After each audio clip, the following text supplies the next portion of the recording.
Good morning students.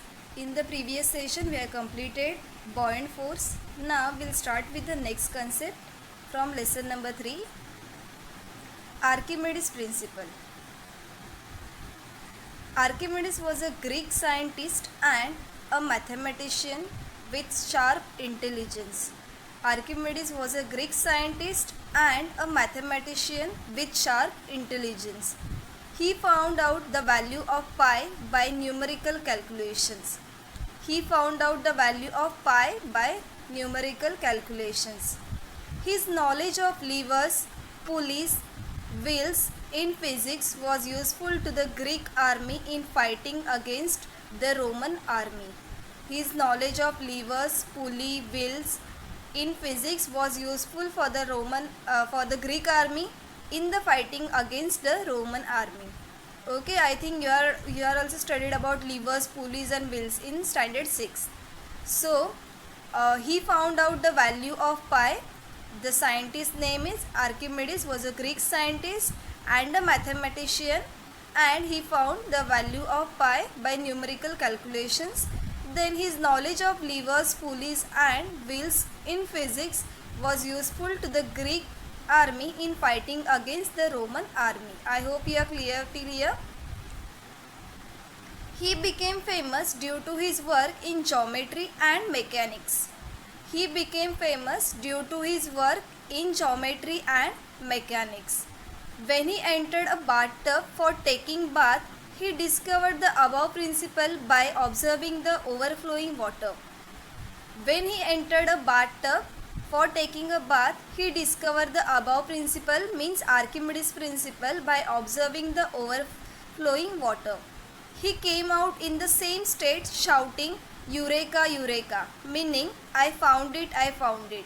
So when he entered a bathtub for taking a bath, he discovered the Archimedes principle by observing the overflowing water, and he came out at the same state shouting Eureka, that is I found it, I found it.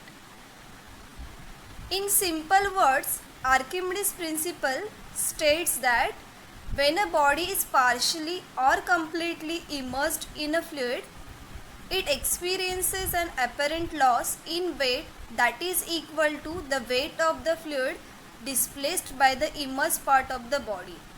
In simple words, Archimedes principle states that when a body is partially or completely immersed in a fluid, in a liquid, it experiences an apparent loss in weight that is equal to the weight of the fluid which is displaced by the immersed part of the body. The weight of the liquid which is displaced by the body is equal to the weight of the apparent loss in the weight of the body, okay, or the object.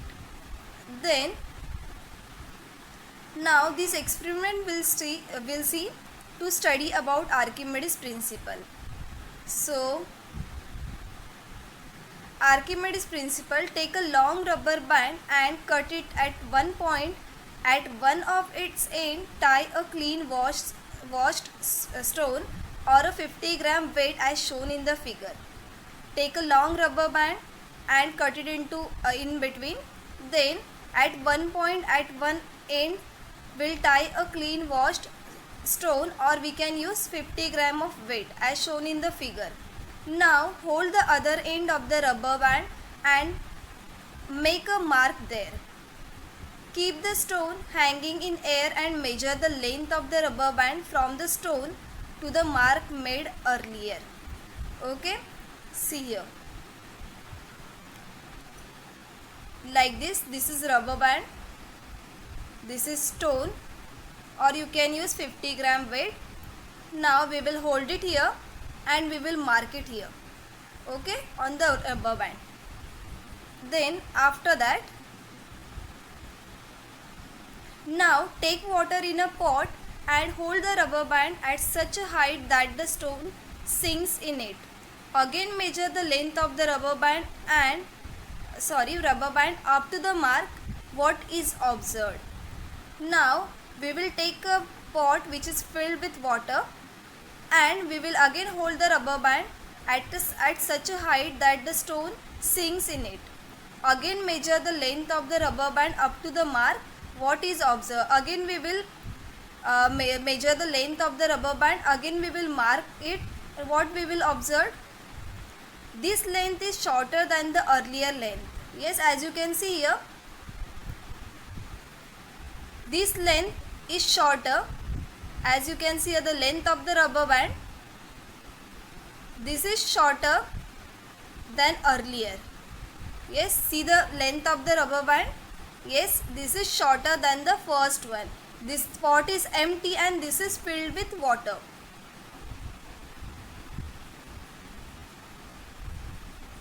Then,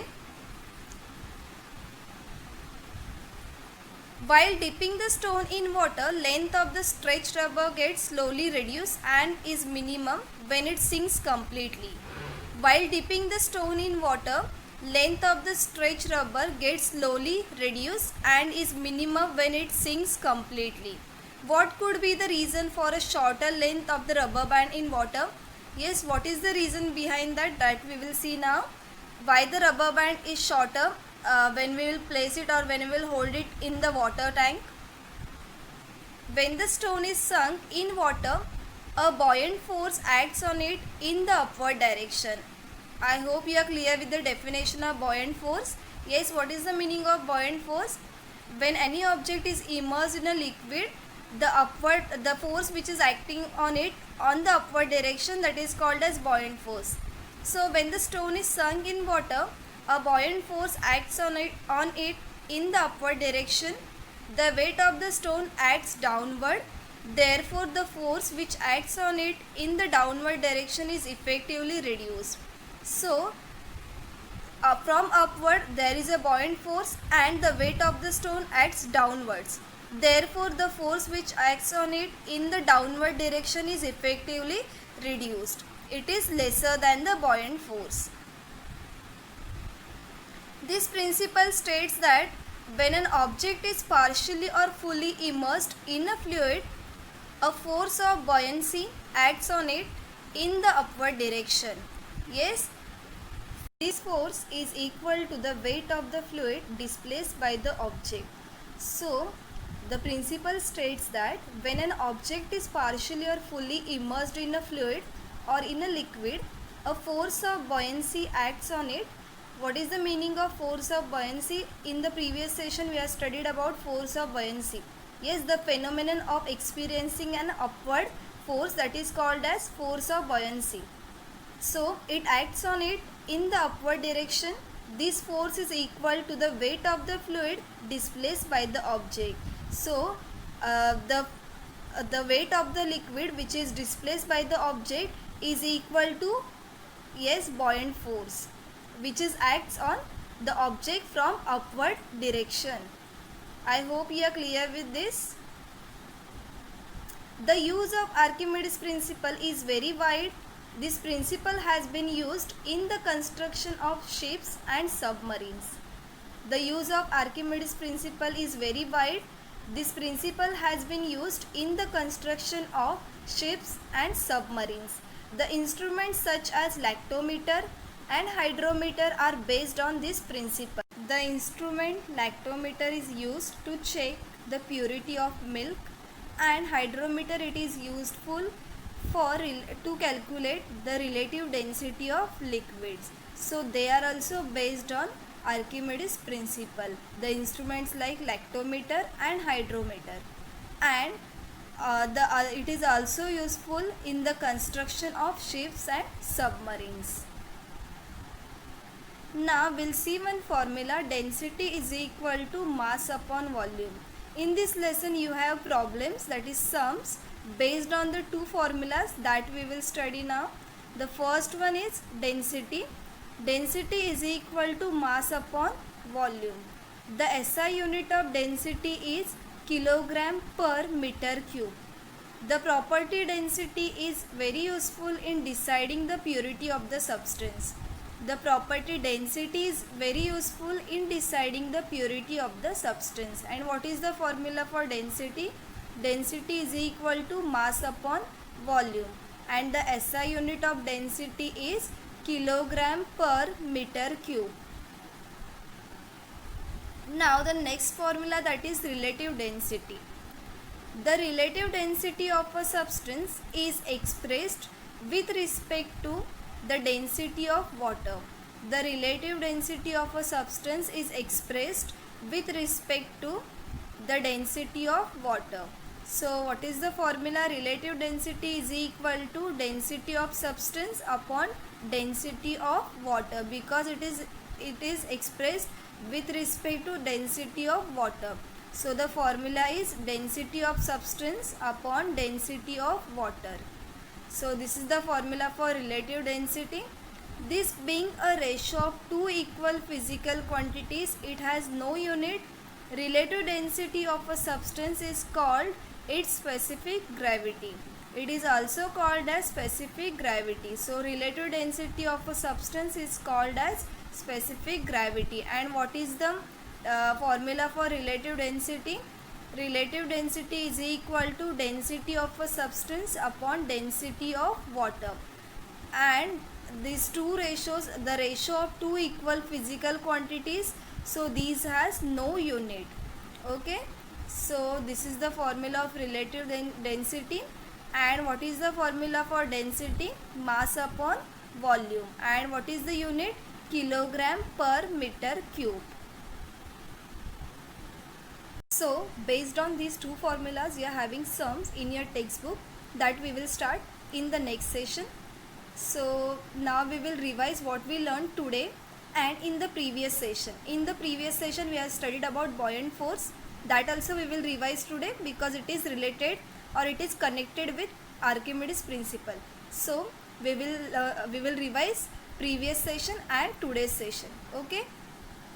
So what is buoyant force? I hope now all of you have learned the definition of buoyant force. Yes, all of you remember the definition of buoyant force. When an object is immersed in a liquid, it experiences an upward force that is known as buoyant force. And this phenomenon of experiencing an upward force, that is known as buoyancy. So what is buoyant force?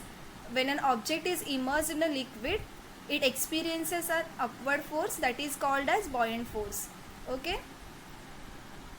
Now it is depends on two factors, that is volume of the object and density of liquid. Yes, the buoyant force is more if the volume of the object is more. If the volume of the object is more, then the buoyant force is more. And density of liquid, more the density of liquid, more is the force of buoyancy. Okay, if the density of liquid is more, then force of buoyancy is more. Yes, we have studied one example also. It is easier to swim in sea water as compared to fresh water. Yes, why? Because the density of sea water is more as compared to the density of fresh water. Why? Because sea water is salty, so its density is more. Then we have studied the next, that is how we can decide whether the object which left in a liquid will get sink in the liquid, will float on the surface, or will float inside the liquid. So there are 3 points. If the buoyant force is larger than the weight of the object, it will float. If the buoyant force is smaller than the weight of the object, it will sink. And if the buoyant force is equal to the weight of the object, then it will float inside the liquid. Now what we have started today, that is Archimedes principle, that also we will revise now. In simple words, Archimedes principle states that when a body is partially or completely immersed in a fluid, in a liquid, it experiences an apparent loss in weight that is equal to the weight of the fluid which is displaced by the immersed part of the body. Yes, when a body is partially or completely immersed in a fluid, it experiences an apparent loss in weight that is equal to the weight of the fluid which is displaced by the immersed part of the body. This principle states that when an object is partially or fully immersed in a fluid, a force of buoyancy acts on it in the upward direction. Yes, when the object is partially or fully immersed in the liquid, then from the upward direction, the force which acts, that is called as buoyant force. This force is equal to the weight of the fluid which is displaced by the object. So that buoyant force is equal to the force which is equal to the weight of the fluid which is displaced by the object. So buoyant force is equal to the fluid displaced by the object. The use of Archimedes principle, that also we have studied. Where it is used? Yes, it is used in the construction of ships and submarines. Also it is useful in the instruments like lactometer and hydrometer. Yes, which is useful in, yes, lactometer which is used in to check the purity of milk. Then hydrometer, it is useful to find out the relative density of liquid. Then afterwards we have seen the two examples, density of substances. How we will find out density of substance? What is the formula? So based on these two formulas, you are having sums in your textbook that we will start in the next session. So now we will revise what we learned today and in the previous session. In the previous session we have studied about buoyant force. That also we will revise today because it is related or it is connected with Archimedes principle. So we will revise previous session and today's session. Okay. So what is buoyant force? I hope now all of you have learned the definition of buoyant force. Yes, all of you remember the definition of buoyant force. When an object is immersed in the liquid, it experiences an upward force that is known as buoyant force.